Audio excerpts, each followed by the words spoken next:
US President Donald Trump says that China has an outsized influence on the operation of the Panama Canal. What does he mean by this? Donald Trump and his associates are concerned about the presence of CK Hutchinson Whampoa, which is the Hong Kong-based shipping company's presence on two out of the five ports along the canal. And now those are significant ports in part because they're at the beginning of the canal and at the end of the canal. So first and foremost, the Americans view this as a security threat in terms of the ability to move their commerce through the canal, their ability to move their Navy ships through the canal, and just the presence of Chinese entities, even though they're from Hong Kong, in such prominent places along the canal. Those two ports actually account for about 40% of the traffic that does move through the canal. So they have a significant presence. Now, this is a private Hong Kong company. It is not the Chinese government. And so the way that the administration has framed this is that this could be a security threat because they could shut traffic down on the canal. Panama has now submitted documents to exit from the Belt and Road Initiative after pressure from the Trump administration. What is the state of relations between Panama and China, and how might this affect them? Panama was a part of the Belt and Road Initiative. The government has now submitted the paperwork to leave the Belt and Road, making it the first Central American or South American country to exit the Belt and Road.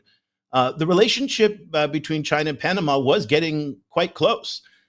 China and Panama established diplomatic relations in 2017 after Panama switched its affiliation and recognition with Taiwan to China.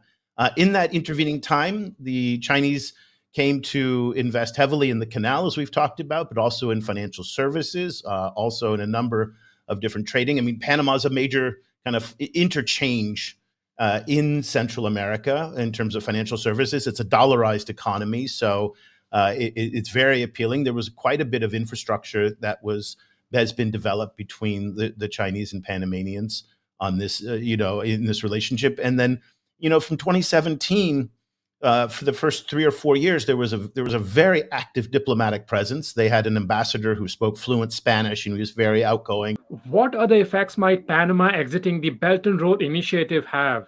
I think the bigger issue, though, for the Chinese and the much bigger concern was the forced departure from the Belt and Road.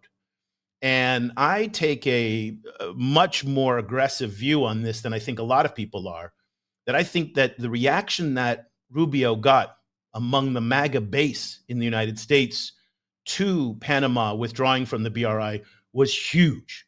And that is going to motivate Donald Trump and Marco Rubio now to look through the 140 or so countries that are member states of the Belt and Road and start finding every one where they have the same kind of leverage that they have with Panama.